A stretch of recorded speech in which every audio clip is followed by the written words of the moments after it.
Minecraft in real life. Hello once again. This will be part number 2 of the 3 years of Brian, where basically I review the past 3 years that I've been doing YouTube. And this episode will cover year number 2, 2012, and yeah, just a nostalgic look back at all the different series that I had. And there was a lot going on in 2012, and so let's go ahead and jump right into it. One of the first things I did that year was I played another CTM map. I played Final Fantasy number 1, a map by 3-2. I seem to recall that I actually heard about the map because Joe Hills had started playing it, and I had recently started following him after like some Race for the Wolves stuff that had happened at the end of the previous year. And so yeah, I learned about that map. It looked like it might be a cool CTM to play, and so after I saw him play 1 or 2 episodes, I was like, okay, let's try this map out. And this is possibly still the favorite CTM map that I've ever played, because I like open world maps where you get a chance to kind of explore and go your own directions, and I enjoyed kind of like building the rail lines to connect the areas. And so that was a good map. 3-2 has great aesthetics, and so it looked really beautiful on the screen as well. But it was a fun and challenging map. I played one of the easiest versions actually, because there were multiple kind of versions and releases of that map, and so I'm kind of thankful for that because I was still kind of struggling. It was my first map in kind of the full release version of Minecraft that had Endermen and different kinds of enemies and things, and so that was a ton of fun. And I think it might have been also my longest CTM because it took me 45 episodes to complete. It was a difficult map. And yeah, and then at the end of that series, actually, I had 3-2 on. I think I was the first person to complete that map on camera on YouTube. And so 3-2 like came to my world, and we flew around and talked about it. And we talked about the design. I talked about the areas I liked and didn't like. And yeah, that was a fun way to kind of finish up that map. 2012 was also the year that I joined the Minecraft fan server, back when such things exist. Steve Schism invited me onto the fan server because he'd been on the fan server for a little while, and I got to meet some other new friends there. I ended up hanging out with Steve and Joe, the Assyrian assassin, BWO's little brother, and we did some episodes together. Never did a whole ton of stuff on the fan server, although there is another fan server series that I'll talk about in a little bit, kind of trying to go in chronological order kind of throughout the years. But that was my first time playing on a Minecraft server, and so that's definitely memorable and made a number of friends there. But then as we get into the middle of 2002, we get to the first and possibly best idea I think I've ever had in Minecraft. Idea is maybe the wrong thing to say.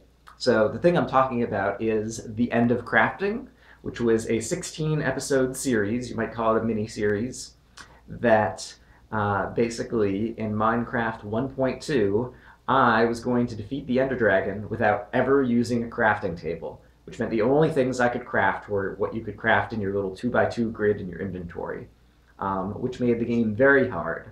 This was before villager trading. This was before mobs would randomly spawn with armor that they might drop and things like this. And so other than finding some different items and chests, it was very hard to get your hands on most of the things in the inventory. And so trying to go to the nether and kill blazes for blaze rods, and then kill endermen in order to get the eyes of ender, in order to get to the end and find the stronghold, and all the things you needed to do to defeat the Ender Dragon.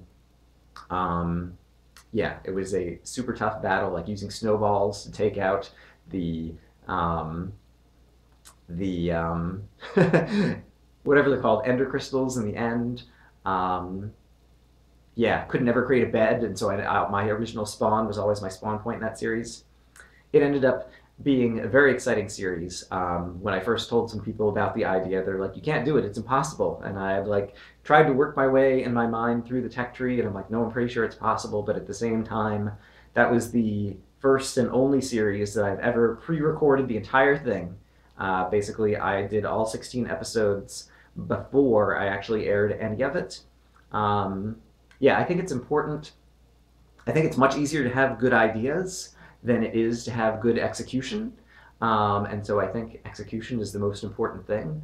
And yeah, I've seen a lot of people who start Minecraft series or put together a trailer for a series that they're going to do and then never end up kind of completing the thing. And so it's easy to get excited about an idea, but then actually carrying through on it is the most important thing. And so when I had this idea, I actually went and looked online, and there was something on the Minecraft forums where people had posted, like a kind of no crafting table challenge before. And then I looked on YouTube and actually did find a couple of videos, but it was a couple of folks who only went 1 or 2 episodes into it or whatever, and who were obviously already cheating because they had items that you couldn't possibly get, and they were doing it kind of like in multiplayer. But yeah, I couldn't find anyone who had done anything like that before. And so the end of crafting, once I'd finally finished the series, I decided I wanted to make a good trailer for it. And so I made a montage of kind of the best bits. I selected some music that I wanted to do for the trailer. And then, since I am not the best video editor, I enlisted a friend of mine that you guys all know, Kurt J. Mack. I told him about what I was doing and the idea, and shared with him all the video clips and the music and kind of like the idea that I envisioned. And he cut an awesome trailer for the end of crafting that was like 2 minutes, just as kind of like a teaser about what I was going to do. And so I aired it on my channel, but he also aired it on his channel. And so that ended up being also one of the first kind of big breaks for my channel, because Kurt, while he wasn't as big as he is now, back then was already a much bigger channel than me. And so that netted me a bunch of new subscribers and people who came to the channel. So if you happen to join my channel as a result at the end of crafting, welcome, and it's nice to see that you're still here. But that's definitely one of the series that I'm the most proud of. Because it was something that I'd never seen anyone else do in Minecraft. And yeah, I've only seen a couple of people do since. Bergasms has taken the idea and gone even farther with it, for example. But yeah, the end of crafting was definitely one of my best series. Let's continue. Later on that year, 2012, I played 3-2's second map of Final Fantasy #2, which was a pretty good map. It was, I think, a little bit easier, or maybe I'd gotten a little bit better because I completed that one in just 33 episodes. And once again, I played the easiest version of that map. You may recall famously that a little bit later on, Good and Etho and BWO were playing through Final Fantasy II, and they played through a later, harder version of the map that had a couple of really difficult areas right at the end, which was kind of unfortunate. I think people didn't get a kind of fair look at what all 3-2 could do. Yeah, but that was fun. In terms of multiplayer stuff, I started getting into a lot more multiplayer stuff. And so, for example, going back to the fan server had ultra hardcore. I had done some ultra hardcore on my own, but fan server folks had put together a couple series. And so in season 5 and season 6 of Minecraft fan server ultra hardcore, I was there and playing in those matches.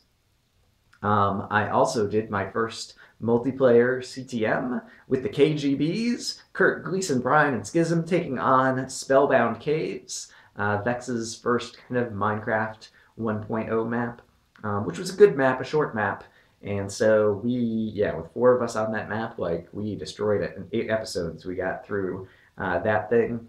It was kind of my first bit of kind of doing experiments in editing, and I edited in my own death counter, which was a lot of work, but also a lot of fun to see how many deaths each of us had. And yeah, just a good chance for the KGBs to get the old band back together, since we hadn't done Race for Wool in a year or something. And after that, I decided to do another CTM map with another new person. I played Uncharted Territory with Screenrave. Screenrave was a guy that I've been following for a while, and the 2 of us together are a little bit of an unlikely pairing because I tend to be very thoughtful and meticulous in terms of how I go about doing a CTM map, whereas Screenrave is kind of rush in, and he's got really good reflexes, and so he's good at not thinking through things and just relying on his button pressing skills to kind of get through.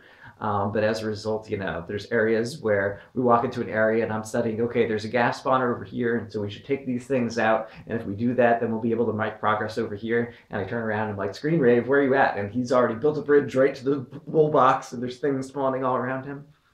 And so that was kind of crazy, but it turned out to be a lot of fun with that map. That was a difficult map, playing Uncharted Territory on hard difficulty. There were some really hard areas in that map. Ambup knows how to make a challenging CTM map. Towards the end of the year, I did my first in real life video, your first chance to see this smiling face. And yeah, which I hope this smiling face doesn't look too tired. It's like 3 in the morning when I'm recording this.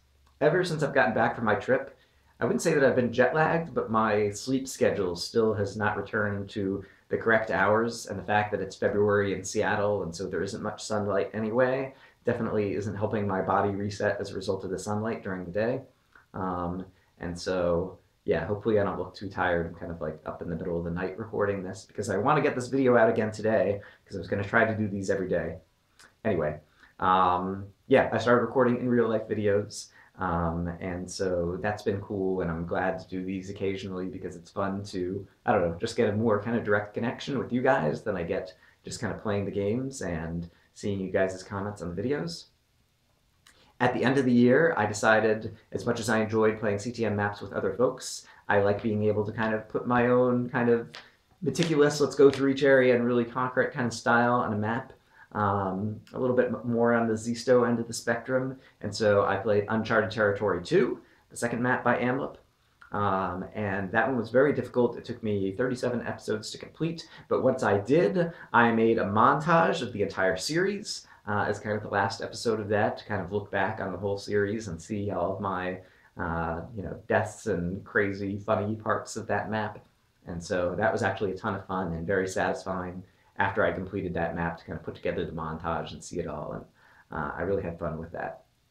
And that actually was leaking into 2013 because I was trying to finish that map before I went away on Christmas vacation in 2012 and couldn't quite do it. So that gets through just about all the series of 2012, except for one. There's one thing you may have noticed that I didn't talk about yet, and that's exploration and tactics. And throughout 2012, I had a long playlist going that was my Exploration and Tactics 1.x series that had a variety of different, 1.0, 1.1, 1.2, 1.3, 1.4. In there were actually 2 worlds. We started out the year when I was in the world with the Northern Arch, you'll recall, where I kind of had a base out in the open against just kind of a beautiful landscape, and was doing fun things in that world. Towards the end of that world, Etho currently has a bomb factory where he has mob spawners and he's separating out the zombies and the skeletons and the creepers and using snowmen so that the skeletons will shoot the creepers and blow things up and different kind of things. And even back in mid-2012, I was doing the same thing and had started creating a separator factory using the cats to scare the creepers and using a villager to entice the zombies. But I talked about earlier in just this video about the difference between ideas and execution. I had the ideas and started working on it, but that is a very difficult project that you have to sink a lot of hours into, and so I never actually executed it as well as Etho is doing now. But yeah, my goal back then was just to create automatic cobblestone, where basically you didn't even have to hold down a button. You could just like sit somewhere and have cobblestone rain down upon you, and it was going to happen because the skeletons were going to shoot the creepers, or the snowmen were going to go after the creepers or whatever and get the creepers to explode, and have a cobblestone generator and pistons that were just generating a piston area that then he would explode the cobblestone. That was the idea. But obviously it never got that far. But in any case, in the middle of the year somewhere, Minecraft 1.3 came out, which had large biomes and exploration and tactics. I love to explore, and so the idea of just kind of making the world bigger was great to me, and so I started a new world with large biomes. This was the first time I started a new world where I decided to do some twists, some new ideas, and so I decided I wasn't going to use any iron or anything made of iron until I defeated the Ender Dragon. Which sounded like it was going to be really challenging, except for I entered that world and immediately found a desert pyramid that had diamonds in the chest. And so I actually ended up getting diamonds before I got coal in my 1.3 world. And so with a diamond pick, things definitely got a little bit easier in terms of beating the Ender Dragon. But yeah, I still had to go to the Nether, and without using anything made of iron, there's no flint and steel. And so I ended up using the lava source you find at the blacksmith next to the village to light some wood on fire in order to light the nether portal on fire. Yeah, that I had to like mine up all the obsidian and place it because I couldn't use buckets because they're made of iron. And yeah, then to defeat the Ender Dragon. So that was fun. And then later on, it just became kind of a normal survival world where I did lots of things. I couple of them that people might remember. Babby, how is Babby formed? My own take on that internet meme where I made Brian's awesome boating bridge. Yeah, where I had ice blocks that were unfrozen in the sky, and so there were just little bits of water hanging around, and you could like sail a boat across the water. And so it was kind of like a different version of a little bit like Etho's like boat bridge, the Eats Road or whatever. It's a little bit similar to that. Um, it was in the middle of 2012 is when I quit my job. It's been more than a year since I haven't had a job. And so I talked about quitting my job in an episode called News in that series. And I was mostly just kind of talking and standing around, but I had something clever going in the background because it was snowing, and I love the snow in Minecraft, just the way that it looks when it falls. And so I'm talking to you guys about my life and stuff that's going on. And then at the end of the episode, I look down at the snow on the ground, and there's a creeper face that appeared in the snow. And that was a fun little trick. And yeah, I was coming up with a lot of little creative ideas for kind of individual episodes inside Exploration and Tactics. And then Minecraft 1.4 came out, and I decided that I was going to do something different. And rather than keeping up with everybody else's episodes and knowing what was going on in 1.4, I decided to play 1.4 blind. And that ended up being a great decision because they added a ton of content to 1.4. They added witches, they added the Wither, and wither skeletons, and a number of new blocks. And so I didn't know, I think potatoes and carrots came in that update. And so I got to discover all of these things on camera blind with little hints that people would put in the comments, kind of like steer me in the right direction. And yeah, that ran through basically between episodes 89 and 100 in that playlist. Was me kind of exploring 1.4 blind. 89 was the beginning of it, and in episode 100, I finally fought the Wither. I had never seen the Wither on screen in a video, and so I didn't know what to expect, how it was going to attack, and I had put together an arena trying to plan for all kinds of contingencies, and that ended up being a tremendously exciting episode. And so in terms of kind of like a long stretch of videos, that was definitely one of my favorites from the year, and that worked out really well, even though it was really hard not to watch other people's videos and get spoiled or read anything about Minecraft during that time. And yeah, so Exploration and Tactics was still going strong with a lot of ideas. But yeah, 2012, great year for me and Minecraft on the YouTubes. But I think that's kind of all the nostalgic things. It's kind of like an overview of all the stuff that I had going on that year. It's definitely been fun to go back and think about and talk about with you guys. And I'll probably once again include some links to some playlists and some videos inside the description if you want to go back and either revisit those, or if you're a relatively new subscriber and haven't seen some of those series and want to check them out when you have some free time. I always find either if there's like, a long weekend or I'm homesick, I go back and take a look at old videos that I haven't looked at. And actually, speaking of that, I happened to look back at Zisto. You guys, as you know, is one of my favorite YouTubers. And it turns out my 3-year anniversary was February 19th. His 3-year anniversary is today, February 20th, as far as I can tell, because his first series, Survival Island, February 20th, 2011, was the day that the first episode of that was uploaded. And so I was just starting to rewatch that yesterday. I just kind of was stumbling back on Zisto and looking back at his first episode, and I was like, holy cow, we started it right at the same time. And yeah, I don't even remember how I got on this topic.